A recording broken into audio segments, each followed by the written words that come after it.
every time I played it out and, you know, told people the new song and what it's about, everybody seems to be gravitating towards it. So that's it. And it fits the climate right now. So social climate with all the, like the Jason Al, the backlash from the Jason Aldean song, the backlash from the Tyler Childers video, the backlash from Oliver Anthony getting big real quick in a hurry like he did. Everybody calling him an industry plan and everything. Like, hey, you can take that point of view, point it somewhere else. Yeah, do that. Because you're just being a Debbie Downer.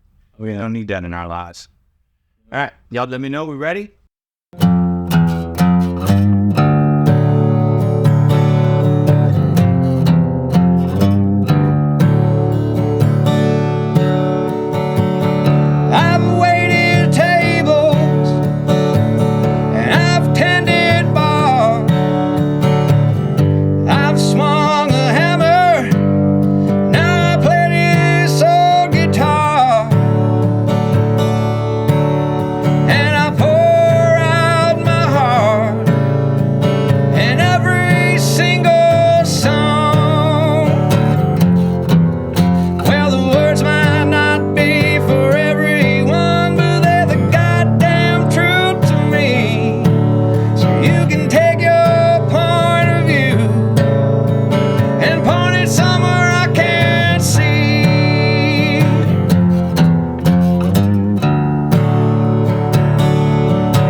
Welcome back to MBS Live. Thank you so much. We got JB, and is that short for something? Justin Boudreaux. Justin Boudreaux.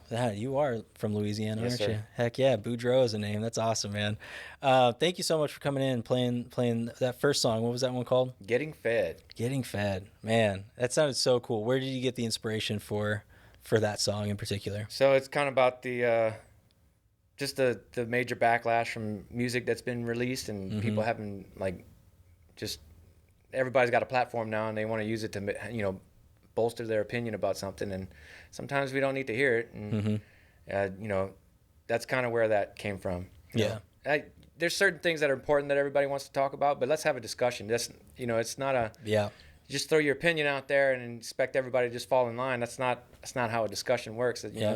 So it's kind of what that's about. Not at all. I never took debate class in school or any of that, but from what I remember from my friends that did take debate, there was always, you'd hear this side, you would hear that side, and then we would come to a conclusion. I think that third part is the part that a lot of people are missing. That's the important part. And it's okay. You know, it's all good, but let's focus on a solution. Let's focus on, you know, that you got a problem. Cool. What's the solution? Let's figure it out, you know? Yeah, and then my version of that was not so smart. It's your side, my side, and the truth. There you go. There you go. We got to find some way to get to that truth in the middle between the two of us. So that's, but it's the same concept. Yeah, that's awesome, man. That's awesome. So, and yeah, there has been a lot of heat going on with, you know, certain artists kind of putting out songs and people taking it one way, taking it another. And even just an artist, just himself being thrown into the limelight, you know, seemingly coming from nothing, and then all of a sudden popping off, and people are upset about it. And I'm like, why? I mean, it just goes to show that, you know, we're all in the same boat, and at any point in time, that could happen to us, one of us. So I don't think for you to just shit on somebody for that happening to them is just, it doesn't make any sense to me. I'm just thinking, like, I don't think there was that much heat on Justin Bieber when he was found on YouTube. No. You know? I mean, he gets a lot of heat because it's Justin Bieber. He's a pop star, you know, and he came into the business when he was, 14, 16 years old, something like that? Yeah, he was young. Insanely young. Yeah. And just got lucky because of YouTube, you know. And I mean, he's a talented guy, but he kind of went off the rails a little bit for a little while there. Oh yeah. He seems to be back on somewhat of a decent track, at least. He married again, and they seem to be happy. So kudos. You know, I'm not gonna sit here and tear anybody down for anything. And no, not at all. If I don't like their music, I just won't listen to it. That's all it boils down to. I don't need to. And we have the power to do that. I just want to let you all know we have the power to do that. It's okay. Just keep scrolling or turn it off. You know, just like you don't need to talk about every little thing that's out there. Yeah. So. But I feel it. There's sometimes where I'm sitting on Facebook and I want to start typing. The second I start going, I'm like, okay, I'm gonna just. Well, that's a good practice. Get off, you know? That's a good practice. You want to comment on something, you write out the whole comment, you read it, you're like, delete. Yep. I think what it used to be before we had, you know, the cell phones and texts and stuff like that, you'd write a letter and then you'd burn the letter or, you know, something like that. That was a practice I remember a lot as a kid. I was just watching a podcast the other day that said when Family Guy first started, Seth MacFarlane would get bags of hate mail every day. All he would do was count the envelopes, and he's like, "Oh, I got 79 today. All right, there you incinerator." Go. There you go. He wouldn't even read them. So it's what's the point? It's just gonna make you feel bad. It's the same thing with the comments, and you know, I would say more for people who are very popular and get, you know, hundreds of comments a day. Obviously, I get maybe a comment on a video once a month, twice a month. There you go. And I always read it no matter what. You know? But I don't let it affect me. Mm-hmm. If it's a legitimate critique that could help me, then I'll take it to heart. You know. But half the time, people who are commenting on stuff, they don't even know what they're commenting about. They just want to post something to get people to look at their stuff. Yeah. And it could be the most outrageous thing just for people to click on it and go look at them. Yeah. So. Yeah. One of the biggest catalysts for me when I was playing music was learning who to take the advice from and how to, you know, is it worth its weight in gold, or is it just take it for a grain of salt? You know what I mean? Like that was one of the biggest things that really helped me break out of whatever cage I was in when I was, you know, trying to up and come in music and stuff like that. So there's always those drunk guys at the bar, right? And that's the analogy we can use. Yep. There's always the commenters, the keyboard warriors, right? Yeah. But it's you know, where's the sustenance from it? You know, you don't go to the grocery store and grab every single little thing on the shelf. You grab what you need and you get out, right? Yeah. So cool. So that's kind of the inspiration that you got into that song. We went on a little bit of a tangent there, but I mean, it's all good. It's all good. It all ties into. I love song. It. It does. Yeah, it all ties into what the song is about. So. Mm-hmm. And you just wrote that, you said? Just a few weeks ago. Yeah, I've been playing it now for maybe closer to a month, 3 weeks, but in that time, between 3 weeks and a month. So. Well, you sound good, man. How long have you been playing music for? How long have you been that whole journey? Kind of tell us your story. I started learning from friends how to play guitar when I was about 14. I got my own first guitar when I was about 15 years old, and I've just been playing ever since, man. All kinds of different genres. I started singing right away because that was the only thing I could do in the band of, you know, the teenager band that I had. There you go. Everybody else already had instruments, and they were already good at it. They had already been playing for 2 or 3 years at that point, and so I was just kind of getting into it. And I didn't have a good voice back then. No? No, it was terrible. But they still let me stick around, and they helped me. And the more I learned how to play guitar, the better I got at singing, because I can sing to what I was playing. Yeah, find the notes. And so I'd practice on my own and things like that. And I got better over the years, and you know, I kind of started with heavy metal and when I played my own stuff, so heavy metal and punk rock, but like the old Green Day, Offspring, those first couple of records they had, and things like that. And then I got into Ben Harper and Norah Jones, a little bit more folky Americana stuff. And started out, as a young kid, listening to the country music on pop radio back then in the 90s, so there was the Alan Jacksons, the George Straits, the Keith Whitleys and things like that. But then my dad also had Eric Clapton, Stevie Ray Vaughan, 38 Special playing in the house all the time, Rolling Stones, Bob Dylan. He loved Bob Dylan. Blood on the Tracks I've probably heard that record more times than I care to admit, and it's just because my dad had the thing playing in the house all the time. Yeah. And it was a cool introduction to what music could be, what it was, before I was born, and what it was as I was growing up, and what it could be even now today, because there's still a lot of people who pull from that stuff and release new music from that stuff, today. So. Yeah, I mean, you kind of, it sounds like you listened to your parents when they were like, this is good music, you should check it out. My mom used to quiz me on the radio all the time. Who's the band? What's the song?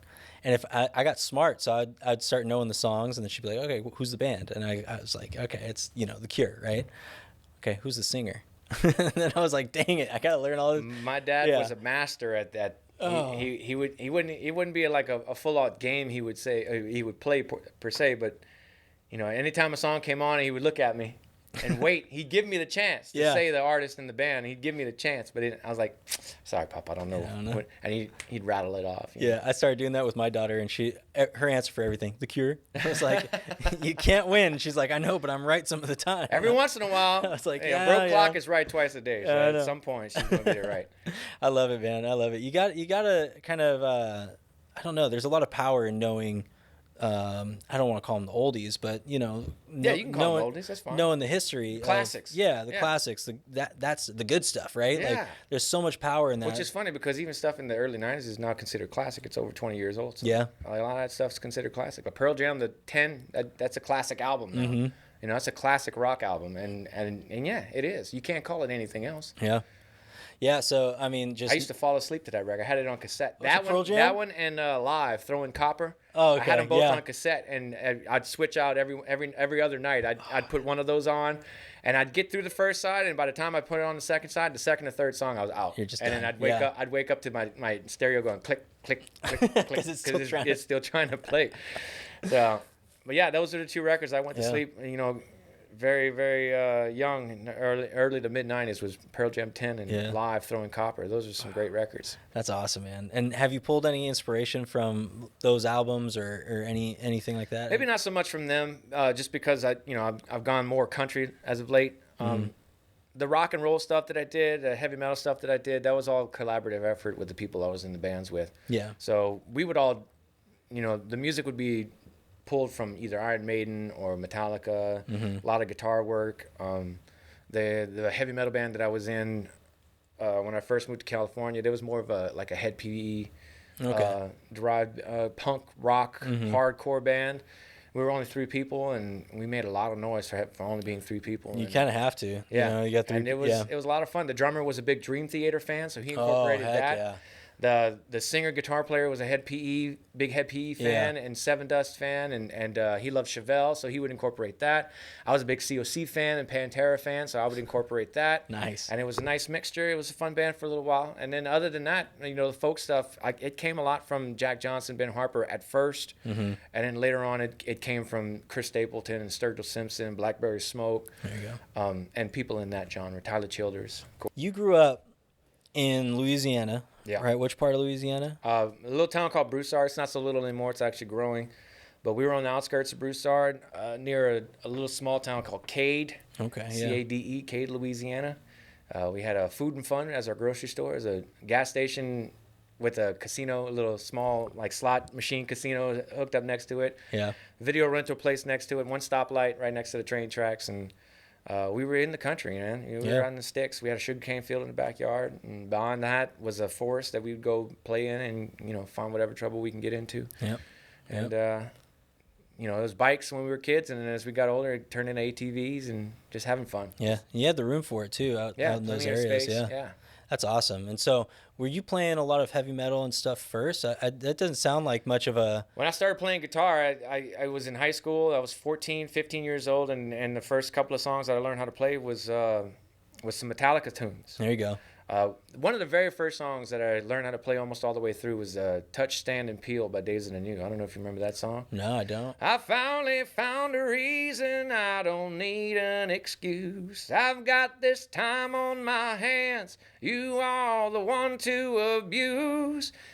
It's very acoustic rock. Yeah. Travis Meeks. The rest of the band had another band called Tantric after Travis separated from that band. Okay. And it was pretty good too. But that Touch, Stand, and Peel, that was my dad's favorite song. He loved when every time I played that song, every time I grabbed the guitar in my hand, he was like, "Hey, play my favorite song. Play that song. Play my favorite." And I would play it for him, and it was he always loved it. But that was one of the first songs I learned how to play pretty much all the way through, except for the solos. Obviously, I wasn't a solo guitar player. Still not, but Yeah. But then after that, it was Metallica. Yeah. It was I never learned a full Metallica song. It was always the intro to one, the intro to Fade to Black, a couple of leads here and there, the easiest stuff that I could pull from, and then that was what got me started. And I started writing music immediately almost. Yeah. A lot of those songs were crappy, but you got to go through it. You got to go through it. Yep. People would fill up songbooks, with thousands of songs before they picked 10 to put on a record sometimes back in those days, and still today. They still do that. Some of them have that practice. I don't have that kind of drive. I write a song and I work on it until I'm happy with it. And that's why I probably have like maybe 60, 70 songs in my notebook that I'm like, yeah, okay. Yeah, they're solid songs. If they're not all completely done, there's something to every one of them that could be like, all right, we just need to rework a couple of things here, and it'll be a good song. That's awesome. If I write something down, it's gone. It is disappeared from it's in the ether. I have no idea where it goes, so I was never a that voice lyric memo writer or app anything. on the old iPhone. That's a lifesaver right there. There you go. You got an idea, and you want to put it down, and just hit that button real quick, and then it's in there. You can't get rid of it unless you delete it. Oh man, yeah. Sometimes I go back through it, and I'm like, oh yeah, this one right here, and I was like, how did I play that? And I listen to it, and oh well, yeah, there it is, found it. That's so smart. Make sure you got your voice memos out. Yeah. Do that. So many melodies I have lost because of that too. Because not having that, or just not doing it at the time. Yeah, just not ever doing that. I was always the rhythm guitarist in the band until we lost our bassist, and I did the bass. So it was like I was kind of always in that rhythm. I've done that too. Section and stuff. So I learned how to play bass when my brother formed a band, and he played rhythm guitar. Yeah. And he had a really good lead guitar player, and like, oh, can you play bass? And I'm like, all right, I'll go buy me a bass. And I bought a bass. I still have it to this day. Heck yeah. And I had to do it in the Country Boys a couple of times. I kept getting bass players and drummers, moving on and not being able to hang out. So a lot of times I just had to do a 3-piece band with me on bass, and that's just the way it was. There you go. I learned way more about music when I was playing the bass than I did ever when I was playing rhythm guitar. When I started playing bass for heavy metal and hard rock bands, it made me a better guitar player. Yeah. 100%. Yeah, absolutely. I got a lot closer with my drummer, and my drummer was very talented guy. He was in 3 bands at the time. One was a jazz ensemble. The other one was like this mathy, rock type band. And then he's in this punk rock band. Metal. Yeah, and that stuff breaks my brain, wild, but it was so much fun playing. It's wild, We started incorporating that a little bit before I left the band and all that. It was, it was so much fun. Nice. Every other bar is a different key change. It's you can't keep up sometimes. It's wild. We would not only write out like the chords and everything that we were doing, but we would have to put the keys on every single thing. So we're like 1, 2, 3, 4, 1, 2, 3, 1, 2, 1, 3, and it was just like, what is going on? But we get it down. So I was able to kind of sit down with him a little bit more and just pick his brain, and he taught me a lot more about music theory and doing all that. But he went to school. He was out in Fullerton. You said you were playing some music out in Fullerton as well. Yeah, that's where when I first moved here, that's where that heavy metal band that I joined was based out of, Fullerton. Heck yeah. And we had a decent run. It was fun for a while. Yeah. When you moved here, did you move straight down to Fullerton? I was in Orange County. Okay. I moved around a lot before I met my wife, my girlfriend at the time, and then we were together for a year before we moved in together. But before that, I probably moved about 14 or 15 times. Okay. Just room to room, room for rent, trying to better my situation. And then sometimes when I try to better my situation, that situation would fall through and. And so I had to start over again, and it was a hot mess. I was a hot mess back then. Yeah. But it was no regrets. It was fun. Yeah. I always found a way to have a good time. So you have to, you can look back in all those moments and it's cool to look back at them now, right? You find those fun moments, right? But when you're in those moments, it's also something that keeps you humble. It's something that keeps your perspective in line. Yep. And it just kind of brings you back from whatever pedestal you try to put yourself on sometimes, Oh, yeah. Because we all do it, we all try to think that we're, our shit don't stink and that we're better than some people. But no, you're not. Yep. Your shit does stink and don't smell good half the time and never really any of the time. And so, take yourself off that pedestal and get yourself back down in the muck and really find out who you are. Yeah. Exactly. And so during all that time, is that kind of where you started honing in your sound, your craft? And it sounds like you've been doing music full time for a long time. I would say probably since 2015, it was been more of a full-time endeavor. Okay. Before that, it was just kind of like a secondary hobby. I'd always have a full-time job or a part-time job, and playing music was just something I did for fun, and I never really made money doing it, and we just did a lot of it because we liked it and we wanted to have fun doing it. And the ultimate goal, of course, was to tour, make money, and do this with it. But I didn't really start playing locally for money on a regular basis until probably about 2015, 2014, when I had my first trio. We had 2 guitar players and a conga player, but all 3 of us sang, and that's when my mindset shifted towards playing for a living. Mm-hmm. Even if it meant doing a bunch of covers and maybe some songs that you didn't really want to play, but you want to keep the crowd into it, you want to keep getting jobs, you want to keep getting hired, and things like that. So we always found ways to make the songs that we didn't really want to play more fun to play, so that it wouldn't drive us crazy, and we would have some aspect of the song that we'd enjoy doing it. So yeah, that's awesome. I can't tell you, I know the entire discography of Blink-182 up and down, back and forth. That was the band. They were, you know how to play Blink-182? Yeah, we know how to play Blink-182. But those were the shows that we would get paid like $1,000 in downtown Fullerton to play on a weekend, you know, and it's like, at some point, you do have to draw the line. Yeah. I was playing a show on Friday. I was playing a show on Friday, and it was a full band show. It was the last full band show before the move that I'm about to have in a couple of weeks. And there was just some lady, young girl, and credit to her. It's not like she's sitting out there yelling the song out while I'm playing, because I've had people do that too. I'm like, and I'm in the middle of a freaking song. You're trying to make a request. Yeah. Like, chill out, But this girl, credit to her. She had it written on her phone. She had a nice little banner. And it said, "Play the Jonas Brothers." Nice. I'm like, we're JB and the Country Boys. They got a country song I don't know about. You let Jonas me know. Brothers and the Country Boys. Yeah, I don't know.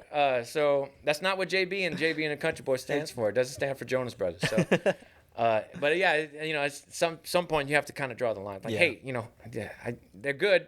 They are where they are because they're talented. I'm not going to take anything away from that. But as far as me knowing any of their music, I'm sorry, I don't. Don't be mad at me for that. You got another request? I'll play Freebird. No. No, I won't. No. You got to wrap a $100 bill around that request. Oh yeah. And then maybe I'll think about it. This next one's called "Fish and Hole." It's a song about where songs come from artists, or at least from me, and kind of ties into my first one, where my heart's on my sleeve a little bit, and inside there's a hole.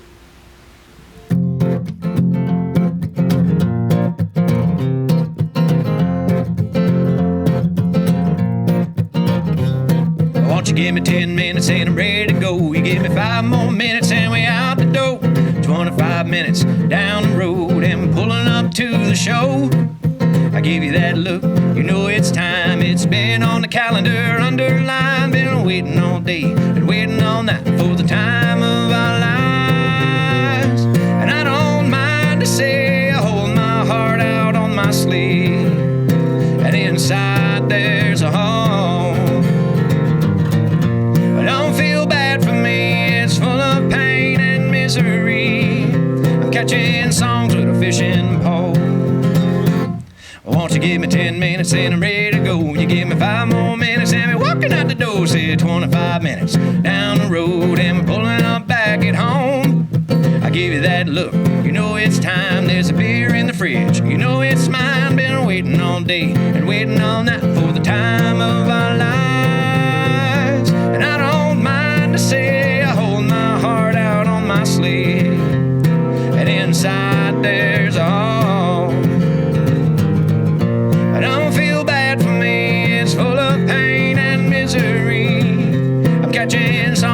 fishing pole.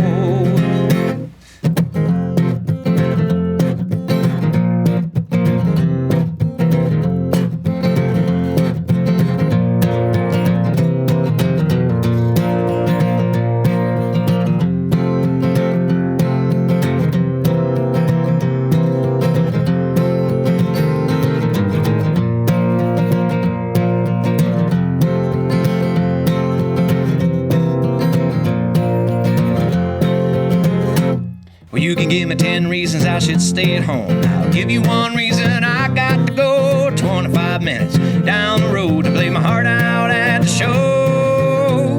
And I don't mind to say I hold my heart out on my sleeve, and inside there's a hole. But don't feel bad for me, it's full of pain and misery. I'm catching songs with a fishing pole.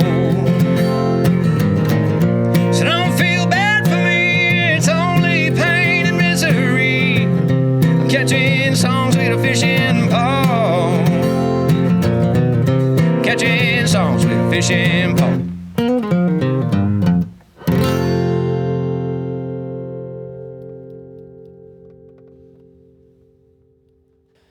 Awesome. Thank you for playing that second song for us. What was that song called?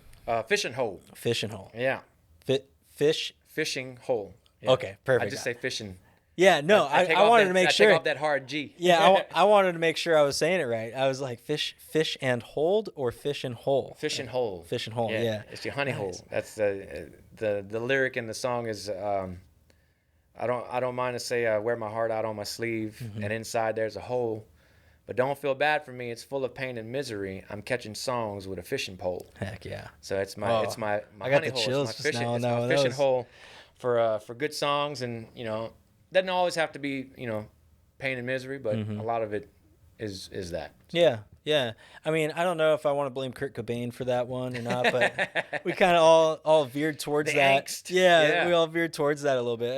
What was your inspiration a little bit for that, for that song? The verses are more about getting to the show and then coming home from a show, and it's always a good time. We always try to have a good time playing shows, and then writing songs in between, and then playing those songs out at the shows. Yeah. So that's kind of what that's about. That's yeah. the inspiration for that song. It's just being a working musician and somebody who is playing songs and trying to also put some art out there. That's something that they created themselves. That's awesome, man. That's awesome. I love that.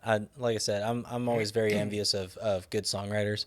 I was never a good songwriter, and it was okay. My guitarist, though, it's something that needs phenomenal. to be developed. It's Yeah. something that needs to be developed. I still don't think of myself as that great of a, because I hear people come out with new stuff, especially this year. Like some of my favorite artists have come out with records this year, and I just sit back and I'm like, yeah, it's no wonder I haven't made it yet. I'm nowhere near these guys. How when do it they comes come to up with it? songwriting. Yeah. It's like some of these things.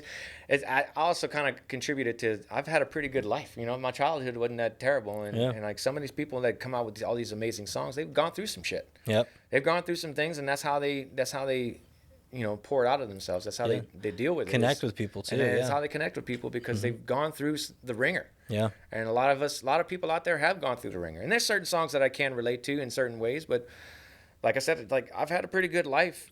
All things considered, I've had a pretty good, like I haven't had too many terrible, horrible things happen to me. Not when I was younger or not when I was in my teens, like I got bullied a lot when I was a kid, but everybody's been bullied, nothing that really, was life threatening or anything. Like that. I never felt like my life was in danger or anything like that. And I never really went through, some of the heartache and pains of toxic relationships or anything like that. So it isn't, I have a really good relationship with my wife, and we've been together for a very long time. And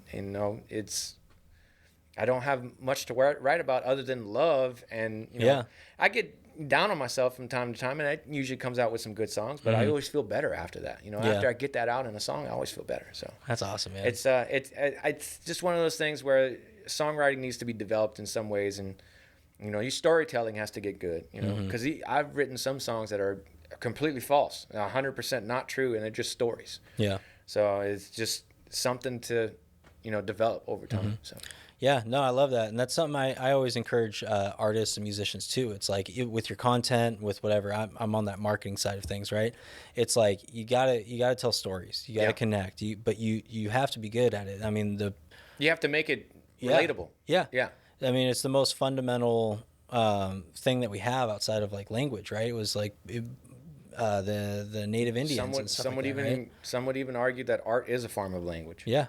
Yeah, You know, 100%. It's not just painting art, but musical art as well. Mm-hmm. Sometimes you can say the story that you need to say with just a melody. You don't even need words. You just put the music out there, and Mm-hmm. people, they'll close their eyes and listen to the music, and then a picture will pop up in their head, and they'll come up with this whole cinematography, thing in their mind that goes with the music. So it's art is definitely a language, I would say. Oh yeah.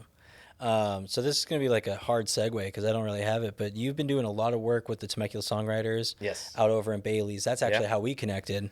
That's where we met. You run a lot of the sound for I've been running sound for them since the beginning of the year when they started it. Yeah. Oh, that's awesome. It's it was just one of those things where I got invited to go play, and I went play and had a good time, and then they were asking me if I could help with the sound, and I was like, yeah, just run me through what needs to be done, and they did, and just been running it ever since. And it was a nice little introduction to where I'm heading in a couple of weeks. But yeah, Temecula songwriters, they've been very good to me, and it's another way to hone your craft. Yeah. For artists, for me, because it's not just about honing the craft on the iPad, running the sound. It's also about me getting up there playing a couple of songs every week. Yeah. Songs that I'm just working on, songs that are brand new, songs that I haven't played in a long time that I want to get back into the set list. Cover songs if it ever tickles me to do a cover song at the open mic, and that's cool. But I've also met a lot of very, very good artists. Oh yeah. And I've also watched the progress for some of these artists as well, and that's been a lot of fun. Like there's been people that I saw in March that were meh and have gone from meh to holy cow. Yeah. Where did you come from? It's a muscle. You got to work it out. Yep. You got to work it out. That's cool. I really like how they are providing that platform, the free open mics on Wednesdays, and it's consistent too. It's been very consistent. Yeah. It's been a little slow because of back to school and the summer letting out and everything like that. Everybody's kind of just gearing up for the hurricane that we just had. The hurricane we just had. Apparently, an earthquake coupled with that. And, or coupled with that. Excuse me. Yep. And but yeah, I mean, we have a lot of the regulars that come in, and it's always fun to hang out with them, see what's going on with them in their lives, and see their progress as artists, and find out what they're doing, because it's a good place for you to promote yourself as well. Exactly. So they've been really good to me and other artists in the area. Yeah, sure. Most definitely. I love what they're doing. I love what they're standing for. We've even had people come up from San Diego and LA. Yeah. They come down from LA. They come up from San Diego. They come up from all surrounding areas, not just Temecula, but it's called Temecula Songwriters because we're based here, but we invite everybody. So well, come on out and check it out. Every Wednesday at Bailey's Old Town. Yeah, a lot of fun. But you hinted a couple of times your kind of your future endeavors right now. Yeah, a couple of weeks I'm moving to Arizona. I'm going to go to CRAS, the Conservatory for Recording Arts and Sciences. It's an audio engineering school, and it's 9 months on campus and then a 2-month internship at a studio of my choosing anywhere across the country. The plan right now is to come back to California because my wife is based in LA with her job, and she likes her base and she likes staying in that area. So we're going to be back, and I'll hopefully resume my duties as the sound guy for the Temecula Songwriters, and maybe even get put on the board if they ever get the nonprofit thing up and running, which I know they're working on. It's a lot of paperwork, and it's a lot of hoops to jump through, and sometimes life gets in the way of getting all that stuff done. So and then at that point we'll just get you back on the show, but I'll be in your studio at that point. Hey, we'll show it off, make it look way better than anyone else can. Hey, who knows? Maybe I'll pick your studio to come and intern. Hey, that'd be Sorry, great. Nick. No, Nick will be your teacher. Oh, that's more than likely. Yeah. More than likely. Oh man, well that's super cool, man. I'm excited for you. I'm excited for the future. Where can people find your music right now? How can they support you in all of your endeavors? It's JB and the Country Boys, anywhere and everywhere. Facebook, Instagram, it's at JB and the Country Boys. Twitter, which is now X. Yep. I think it's JBS Country Boys, but if you just search in JB and the Country Boys, you'll find me. We're the only ones out there. And then same thing all on streaming platforms. We do have a record out now. It's an EP that was released a couple of years ago. It's an EP that consists of songs that my dad and I wrote together. Oh, that's awesome. And there's one song that I wrote kind of chronologizing. I just made up a word there. Yeah. My immediate family, basically the story of my immediate family. Okay. But it's, after my dad passed in 2020, I wanted to put together something to memorialize his art, because he didn't write a whole bunch of songs, but when I started playing guitar and doing country music again, and when he discovered this band, Blackberry Smoke, that was a big catalyst for him to start writing music again. Wow. So That's a lot of those songs are they're songs that him and I wrote together, and a couple of them that he wrote completely by himself, and then I just kind of did my own thing with the music a little bit. Yeah. But it's available on iTunes and Amazon Music. It's only $5, and it's There you go. JB and the Country Boys, You Keep Me Going. It's a purple cover with a sketch of my dad playing guitar, so you can't miss it. Sounds like an awesome And, homage. you can stream it everywhere else. Yeah. Of course, if you buy the $5 record, I get more of that money back as opposed to streaming. Streaming's tough. I know. It's just it's a tool to get your music out there, but as far as making money off of it, you don't really do it too much as an independent artist. So No. buy my record. I always tell people too, if you really do love a band and support them, that's probably one of the biggest things you can do right there is buy some merch, buy their album. Yeah. It's $5. And and yes, it is easy to stream, but think about what they're doing, and if you really like this band and you want to hear them more, you got to support them. Yeah. And that's just the way it is. So all of those links that he mentioned are going to be in the description down below. It's one click away. Please go and check it out. Thank you so much for coming in here. Thank you for having me. It was a lot of fun. Yeah, heck yeah. And then when you come back, hit me up and we'll do some work together. Oh, we'll stay in contact in between now and then for sure. I'll be hitting you up and showing you what I'm doing. And heck yeah. Once I start recording music at this school, and I'm going to be releasing a lot more acoustic stuff. So I've got a lot of songs in the queue right now to get that are ready to get recorded. And once I start learning how to do it, I'm going to start doing it myself and just putting out EPs and putting out singles just acoustically. And heck yeah. Going to have a lot of fun and a lot of good music coming out. So awesome. Check it out.